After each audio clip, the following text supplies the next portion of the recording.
Alright, welcome to today's Moodle video. We're going to be focusing on factoring and all the different aspects of it that we can find with polynomials. So once again, this is our key. The first thing when we're trying to factor a polynomial, the first thing we have to check for is a greatest common factor. A lot of you may know greatest common factor or remember the initials GCF. Now when we're looking for a GCF, there's a couple things we have to check for.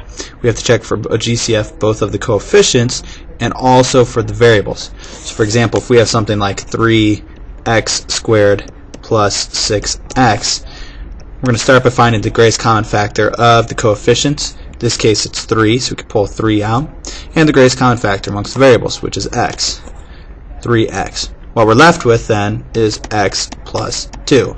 This is kind of like using the distributive factor, but we're going to go in reverse.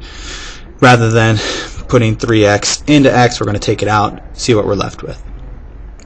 There are two primary types of factoring methods which we're going to cover today. The first is factoring by grouping.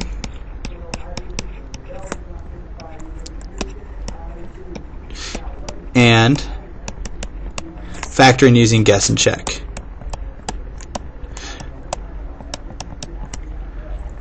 You're going to have to decide which method you'd like the best.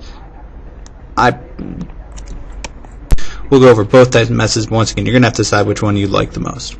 Starting with some basic problems just by pulling out the greatest common factor. For me, I think the easiest way is to start with the coefficients. -4, 6, -12. My leading coefficient is a negative. I personally don't like having a leading coefficient of a negative number, so I'm going to pull out that negative. And then we're going to have to find the greatest common factor between 2, 4, and 12. There's a lot of different methods we do this. Hopefully at this point they're kind of apparent. If it's not, you can always use the prime factorization trees and go from there. In this case, the greatest common factor is 2. If we just look at the coefficients, we're trying to realize, hey, what number can I multiply -2 by to get up to -4? In that case, it's 2. What number can I multiply -2 by to get to 6? Well, that's -3. Same thing to get to 12. What we're going to be left with is a -6.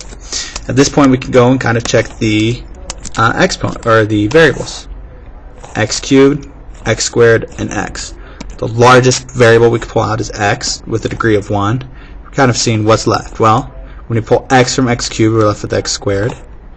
X from x squared, we're left with x. And finally, we don't need an x there, because it's already accounted for when you pulled out a GCF.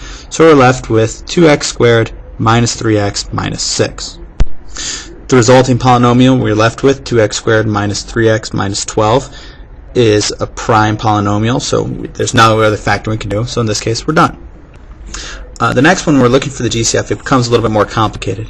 What we have to notice is that terms that can be written as binomials can actually be a factor. In this case, x plus 2 is a factor of both 3x times x plus 2 and -4 times x plus 2. When we pull that x plus 2 out, because it's common amongst both of those terms, what we're left with is quantity 3x and -4.